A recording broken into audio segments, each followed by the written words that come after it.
नमस्कार दोस्तों, स्वागत है आपके अपने यूट्यूब चैनल विकास यादव क्लासेज में। तो आइए हम इस वीडियो में एसएससी सामान्य अध्ययन शिवास्त्र पढ़ेंगे, जो कि अजीत रंजन सर के द्वारा निकाला गया बुक है। पिछला वीडियो में हम लोग पेज नंबर 7 से 9 तक पढ़े थे। आज हम लोग पेज नंबर 9 से पढ़ने वाले हैं। महाजनपद। भारत के 16 महाजनपदों का उल्लेख 6ठी शताब्दी ईस्वी पूर्व से मिलता है। इस समय जनपद तथा महाजनपद में परिवर्तन होने लगे। बुद्ध के जन्म से पूर्व भी महाजनपदों का अस्तित्व था। बौद्ध ग्रंथ अंगुत्तर निकाय तथा जैन ग्रंथ भगवती सूत्र में 16 महाजनपदों का उल्लेख मिलता है। महाजनपद और राजधानी क्षेत्र।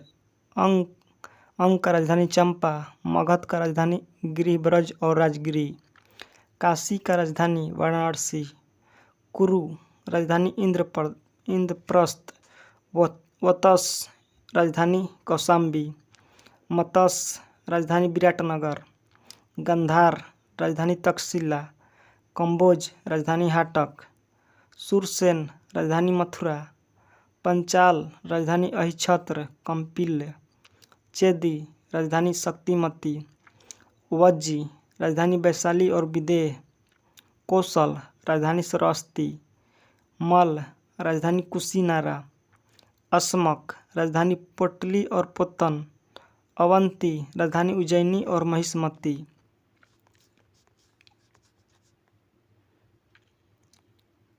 महाजनपद। मगध का उत्कर्ष। इन 16 महाजनपदों में मगध सबसे शक्तिशाली महाजनपद था। मगध में प्रथम वंश हर्यक वंश का उदय हुआ, जिसका संस्थापक बिंबिसार था। मगध की प्रारंभिक राजधानी राजगीर या गिरिब्रिज तथा बाद में राजधानी पाटलिपुत्र थी। हर्यक वंश 544 ईस्वी पूर्व से 412 ईस्वी पूर्व। हर्यक वंश का संस्थापक बिंबिसार 544 से 492 ईस्वी पूर्व था। इसे जैन साहित्य में श्रेणी कहा गया है। अपने पिता बिंबिसार की हत्या कर अजातशत्रु या कुंडी 492 से 460 ईस्वी पूर्व मगध का शासक बना। अजातशत्रु ने वज्जी संघ, कौशल व काशी को मगध के साम्राज्य में मिलाया। अजातशत्रु के शासनकाल में 8वें वर्ष में बुद्ध को निर्वाण प्राप्त हुआ। इसके बाद राजगिरी में सप्तपर्णी गुफा में प्रथम बौद्ध संगीति का आयोजन हुआ। अजातशत्रु की हत्या उसके पुत्र उदयन या उदयभद्र 460 ईस्वी पूर्व से 545 ईस्वी पूर्व ने कर दी। उदयन जैन मतावलंबी था। उदयन ने गंगा तथा सोन नदियों के संगम पर अपने शासन के चौथे वर्ष में पाटलिपुत्र कुसुमपुर नामक नगर की स्थापना की तथा राजगिरी के स्थान पर पाटलिपुत्र को मगध की राजधानी बनाया। इस वंश का अंतिम शासक नागदशक था, जिसकी हत्या कर शिशुनाग ने शिशुनाग वंश की स्थापना की। शिशुनाग वंश 412 ईस्वी पूर्व से 344 ईस्वी पूर्व। शिशुनाग 412 ईस्वी पूर्व से 344 ईस्वी पूर्व ने अवंती तथा वत्स को जीतकर मगध साम्राज्य में मिलाया तथा वज्जियों पर नियंत्रण रखने के लिए पाटलिपुत्र के अतिरिक्त वैशाली को दूसरी राजधानी बनाया। कालाशोक या काणवर्ण 394 ईस्वी पूर्व से 366 ईस्वी पूर्व शिशुनाग का उत्तराधिकारी हुआ। इसके शासनकाल में वैशाली में द्वितीय बौद्ध संगीति का आयोजन हुआ। इस वंश का अंतिम शासक नंदीवर्धन था। नंद वंश 344 ईस्वी पूर्व से 322 ईस्वी पूर्व। इस वंश का संस्थापक महापद्मानंद था। यह इस वंश का सबसे शक्तिशाली शासक घनानंद नंद वंश का अंतिम शासक था। यह सिकंदर का समकालीन था। 322 ईस्वी पूर्व चंद्रगुप्त मौर्य ने अपने गुरु चाणक्य की सहायता से घनानंद की हत्या कर मौर्य वंश की स्थापना की। सिकंदर का जन्म 356 ईस्वी पूर्व मकदूनिया में हुआ था।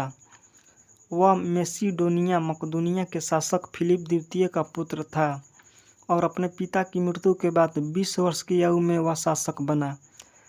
तथा भारत की ओर प्रस्थान किया। सिकंदर अरस्तु का शिष्य था तथा सिकंदर का सेनापति सेल्यूकस निकेटर था। 326 ईस्वी पूर्व झेलम नदी के तट पर पंजाब के शासक पोरस तथा सिकंदर के मध्य हाइडेस्पिस का युद्ध हुआ, जिसे वितस्ता का युद्ध कहते हैं। इस युद्ध में पोरस पराजित हुआ। सिकंदर स्थल मार्ग द्वारा 325 ईस्वी पूर्व में भारत से लौट गया था। 323 ईस्वी पूर्व में बेबीलोन में 32 वर्ष की आयु में सिकंदर की मृत्यु हो गई। मौर्य साम्राज्य 322 ईस्वी पूर्व से 184 ईस्वी पूर्व। मौर्य साम्राज्य भारतीय उपमहाद्वीप का सबसे पहला और महत्वपूर्ण साम्राज्य था। इसकी स्थापना चंद्रगुप्त मौर्य ने 322 ईस्वी पूर्व की। इसकी राजधानी पाटलिपुत्र थी। मौर्य साम्राज्य ने विषय में जानकारी के प्रमुख साहित्यिक स्रोत निम्नलिखित है। पुस्तक और लेखक: अर्थशास्त्र लेखक कौटिल्य, इंडिका लेखक मेगास्थनीज, मुद्रा राक्षस लेखक विशाखदत्त, कथा सरित सागर लेखक सोमदेव। चंद्रगुप्त मौर्य 322 ईस्वी पूर्व से 298 ईस्वी पूर्व। चंद्रगुप्त मौर्य को ग्रीक साहित्य में सेंड्रोकोट या एंड्रोकोट कहा गया है। चंद्रगुप्त के आरंभिक जीवन के विषय में मतभेद है। चंद्रगुप्त मौर्य ने नंद वंश को हराने के बाद पूरे उत्तरी भारत, अफगानिस्तान और बलूचिस्तान तक अपने साम्राज्य का विस्तार किया। 305 ईसा पूर्व में चंद्रगुप्त ने सिकंदर के सेनापति सेल्यूकस निकेटर को हराया और इस युद्ध में संधि के अनुसार सेल्यूकस ने अपनी पुत्री हेलेना का विवाह चंद्रगुप्त से किया तथा दहेज में उसे हेरात, कंधार, मकरान तट तथा काबुल का प्रदेश प्रदान किया। चंद्रगुप्त के दरबार में सेल्यूकस का राजदूत मेगास्थनीज आया। चंद्रगुप्त के सौराष्ट्र के गवर्नर पुष्यगुप्त वैश्य ने सौराष्ट्र प्रांत के गिरनार में सुदर्शन झील का निर्माण करवाया था। अपने जीवन के अंतिम दिनों में चंद्रगुप्त मौर्य ने जैन धर्म का अपना लिया और श्रवणबेलगोला, कर्नाटक में संलेखना विधि द्वारा अपने प्राण त्याग दिए।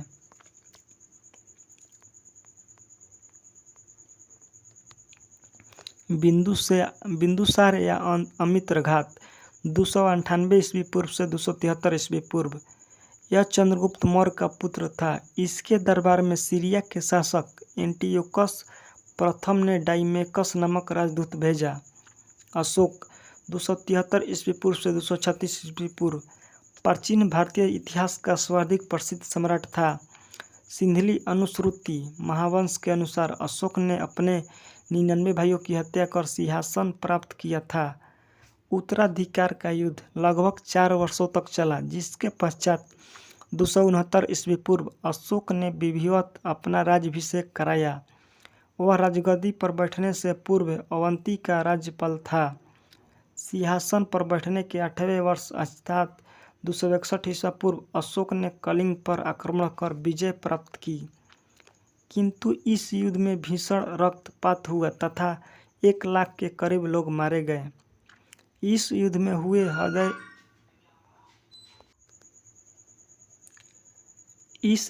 हुए हृदय विदारक नरसंहार को देखकर अशोक ने अपनी विजय नीति बदली तथा भेरी घोष के स्थान पर धम घोष की नीति अपनाई। कलिंग युद्ध के पश्चात अशोक ने बौद्ध धर्म अपना लिया।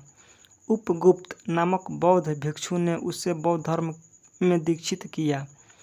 कलिंग युद्ध एवं उसके परिणामों का वर्णन अशोक ने अपने 13वें शिलालेख में किया है। इस वंश का अंतिम शासक बृहद्रथ था। अशोक के अभिलेख: अशोक पहला शासक था जिसने शिलालेख के माध्यम से लोगों तक संदेश पहुंचाया। अशोक के अभिलेखों में 4 लिपियों ब्राह्मी, खरोष्टी, ग्रीक, यूनानी एवं अरमैक तथा 3 भाषाओं प्राकृतिक ग्रीक तथा अरमैक का प्रयोग हुआ है। अशोक के अभिलेखों को 3 भागों में बांटा जाता है। पहला शिलालेख, दूसरा स्तंभलेख, तीसरा गुहालेख। अशोक के अभिलेख को पढ़ने में पहली सफलता 1837 ईस्वी में जेम्स प्रिंसेप नामक एक अधिकारी को मिली। मास्की गुजरा निटूर एवं उदेगोलन अभिलेख में अशोक का नाम अशोक मिलता है। अशोक के 14 शिलालेख 8 विभिन्न स्थानों से मिले हैं। कुछ प्रमुख शिलालेख। पहला शिलालेख पशु बलि की निंदा की गई है। दूसरा शिलालेख अशोक ने मनुष्य एवं पशु दोनों की चिकित्सा व्यवस्था का उल्लेख किया है। तीसरा शिलालेख अशोक राजकीय अधिकारियों को यह आदेश देता है कि वे हर 5वें वर्ष के उपरांत दौरे पर जाएं। इस शिलालेख में कुछ धार्मिक नियमों का भी उल्लेख किया गया है। चौथा शिलालेख भेरीघोष के स्थान पर धर्मघोष की घोषणा की। 11वां शिलालेख धम्म की व्याख्या की। 13वां शिलालेख अशोक के हृदय परिवर्तन एवं कलिंग युद्ध का वर्णन। अशोक का सबसे लंबा अभिलेख भाबरू लघु शिलालेख तथा सबसे छोटा अभिलेख रुम्नीदेई स्तंभलेख है। अशोक ने बौद्ध धर्म के प्रचार के लिए अपने पुत्र महेंद्र एवं पुत्री संघमित्रा को श्रीलंका भेजा। मौर्य साम्राज्य का प्रशासन। मौर्य प्रशासन केंद्रीय राजतंत्रात्मक प्रशासन था। प्राचीन भारत में सबसे विस्तृत नौकरशाही मौर्य काल में थी। मौर्य प्रशासन की जानकारी के प्रमुख स्रोत कौटिल्य का पुस्तक अर्थशास्त्र, मेगास्थनीज की पुस्तक इंडिके तथा अशोक के अभिलेख हैं। कौटिल्य ने राज्य के सप्तांग का सिद्धांत दिया। पहला राजा, दूसरा अमत, तीसरा राष्ट्र, चौथा दुर्ग, पांचवा बल, छठवां कोष, सातवां मित्र। राजा को प्रशासन में मदद देने के लिए 18 पदाधिकारियों का एक समूह होता था जिन्हें तीर्थ कहते थे। जिले को विषय या आहार कहा जाता था। इसका प्रमुख विषय पति होता था। प्रशासन की सबसे छोटी इकाई ग्राम थी। मेगास्थनीज के अनुसार नगर का प्रशासन 30 सदस्यों के एक मंडल द्वारा होता था जो 6 समितियों में विभाजित था तथा प्रत्येक समिति में 5 सदस्य होते थे। अर्थशास्त्र में गुप्तचर को गूढ़ पुरुष कहा गया है। एक ही स्थान पर रहकर कार्य करने वाले गुप्तचर को संस्था एवं एक स्थान से दूसरे स्थान पर भ्रमण करने वाले कार्य करने वाले गुप्तचर को संचार कहा जाता था। सम्राट सर्वोच्च व अंतिम न्यायाधीश होता था। अर्थशास्त्र में 2 प्रकार के न्यायालयों का वर्णन है। पहला धर्म स्थानीय, दूसरा कंटक शोधन। अर्थशास्त्र में शूद्रकों को कृषक कहा जाता था। मौर्यकालीन सिक्के आहत सिक्के थे जिसे पंचमार्क कहा जाता था। अर्थशास्त्र में वर्जित प्रमुख अध्यक्ष, लक्षणाध्यक्ष सिक्के जारी करना, रूपदर्शक सिक्के का परीक्षण, पणयाध्यक्ष व्यापार व वाणिज्य का अध्यक्ष, पौत्याध्यक्ष माप तौल का अधिकारी, शीताध्यक्ष राजकीय कृषि विभाग का अधिकारी, गणिकाध्यक्ष विषयों का निरीक्षक, लवणाध्यक्ष नमक अधिकारी। मौर्य साम्राज्य प्रांतों में विभाजित था। चंद्रगुप्त मौर्य के समय साम्राज्य 4 तथा अशोक के समय 5 प्रांतों में विभाजित था। प्रांतों को चक्र कहा जाता था। अशोककालीन प्रांत व उनकी राजधानी। उत्तरापथ राजधानी तक्षशिला, दक्षिणापथ राजधानी सूर्यगिरि व अवंती राजधानी उज्जैनी, मध्य देश राजधानी पाटलिपुत्र, कलिंग राजधानी तोसली। मौर्योत्तर काल। मौर्योत्तर काल वैदिक पुनर्जागरण का काल माना जाता है। मौर्य काल के बाद समाज 2 वर्गों में विभक्त हो गया। भारतीय राज, विदेशी राज। शुंग वंश इंडो ग्रीक, कर्ण वंश शक, आंध्र सातवाहन वंश पार्थियन, चेदी वंश कुषाण वंश। भारतीय राज शुंग वंश 185 ईस्वी पूर्व से 75 ईस्वी पूर्व। शुंग वंश की स्थापना पुष्यमित्र शुंग ने अंतिम मौर्य शासक बृहद्रथ की हत्या करके की। पुष्यमित्र बृहद्रथ का सेनापति था। यह ब्राह्मणवादी था। पुष्यमित्र ने वैदिक धर्म की पुनः प्रतिष्ठा की। इसका काल वैदिक पुनर्जागरण का काल भी माना जाता है। पुष्यमित्र ने 2 अश्वमेध यज्ञों का आयोजन कराया जिसे उसके राज्य पुरोहित पतंजलि ने संपन्न कराया था।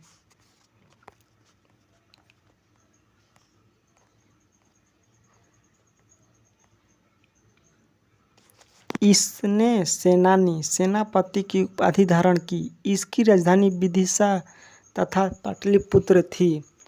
पुष्यमित्र के समय यूनानियों का आक्रमण हुआ। इंडो यूनानी शासक मिनांडर को पुष्यमित्र शुंग ने हराया। भरहुत स्तूप का निर्माण पुष्यमित्र शुंग ने करवाया था। पुष्यमित्र का उत्तराधिकारी उसका पुत्र अग्निमित्र हुआ। कालिदास के नाटक मालविकामित्रम का नायक अग्निमित्र था। सुगवंश के 9वें शासक भागभद्र के शासन काल के 14वें वर्ष में तक्षशिला के यवन शासकों एंटियालकिड्स के राजदूत हेलियोडोरस ने विदिशा में वासुदेव के सम्मान में गरुड़ स्तंभ स्थापित किया। इस वंश का अंतिम शासक देवभूति था। कर्ण वंश 75 ईस्वी पूर्व से 30 ईस्वी पूर्व। 75 ईस्वी पूर्व में शुंग वंश के अंतिम शासक देवभूति की हत्या कर वासुदेव ने कर्ण वंश की स्थापना की। कर्ण वंश का अंतिम राजा सुशर्मा हुआ। सातवाहन वंश 30 वर्ष ईस्वी पूर्व से 250 ईस्वी पूर्व। पुराणों में सातवाहन वंश को आंध्रभद्र कहा गया है। सिमुक ने अंतिम कर्ण शासक सुशर्मा की हत्या कर सातवाहन वंश की स्थापना की। सातवाहन शासकों का मूल निवास स्थान महाराष्ट्र में प्रतिष्ठानपुर था, जिसे सातवाहनों ने अपनी राजधानी बनाया। गौतमीपुत्र सातकर्णी इस वंश का महानतम शासक था। नासिक अभिलेख में इसे एकमात्र ब्राह्मण तथा अद्वितीय ब्राह्मण कहा गया है। सातवाहन वंश का प्रशासन सातवाहन शासकों ने चांदी, तांबे, सीसा, पोटीन और कांसे की मुद्राओं का प्रचलन किया। ब्राह्मणों को भूमि अनुदान देने की प्रथा आरंभ सातवाहन शासकों ने ही किया। सातवाहनों की भाषा प्राकृतिक एवं लिपि ब्राह्मी थी। उसका समाज मात्र सतात्मक था। सातवाहनों की महत्वपूर्ण स्थापत्य कृतियाँ हैं कार्ले का चैत्य, अजंता एवं एलोरा की गुफा एवं अमरावती कला का विकास में महत्वपूर्ण योगदान रहा था।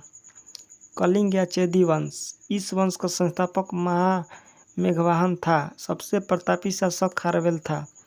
इसके विषय में जानकारी का प्रमुख स्रोत उड़ीसा में भुवनेश्वर के पास स्थित हाथी गुफा शिलालेख है। राजा खारवेल जैन धर्म का अनुयायी था। विदेशी राज इंडो ग्रीक भारत पर यवनों का प्रथम आक्रमण पुष्यमित्र शुंग के समय हुआ। सबसे प्रसिद्ध इंडो ग्रीक शासक मिनांडर था। भारतीय बौद्ध साहित्य में इसे मिलिंद कहा गया है। इसकी राजधानी साकल सियालकोट थी। मिनांडर ने बौद्ध भिक्षु नागसेन से बौद्ध धर्म की दीक्षा ली। प्रसिद्ध बौद्ध ग्रंथ मिल्दोपनोन में नागसेन व मिलिंद की दार्शनिक वार्ता का वर्णन है। भारत के पश्चिमांचल क्षेत्र में सर्वप्रथम सोने के सिक्के मिनांडर ने जारी किए। यवनों ने सर्वप्रथम लेख वाले सिक्के तथा द्विभाषीय व द्विलिपीय सिक्के जारी किए। उन्होंने भारत में प्राकृतिक भाषा और ख्रोष्टी लिपि में शिलालेखों के साथ सोने के सिक्के की शुरुआत भी की। गांधार मूर्ति कला यूनानी प्रभाव से प्रेरित है। शक वंश यूनानियों के बाद शक भारत है। शकों की 5 शाखाएं थी और हर शाखा की राजधानी भारत और अफगानिस्तान में अलग अलग भागों में थी। शकों को भारतीय साहित्य में सिथियन कहा गया है। रुद्रदामन शकों का सबसे प्रतापी शासक था, जिसने 130 से 150 ईस्वी तक भारत के उज्जैन पर शासन किया। इसके गिरनार की प्रसिद्ध सुदर्शन झील का पुनर्निर्माण कराया।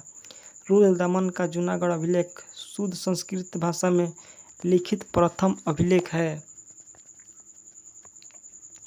कुषाण वंश कुषाणों का उद्गम चीन के पश्चिमी क्षेत्र तथा मध्य एशिया से हुआ। ये युची कबीले से संबंधित है, जो कालांतर में 5 भागों में बट गया। कुजुल कटफिसस इस वंश का प्रथम शासक था। इसकी राजधानी पुरुषपुर या पेशावर थी।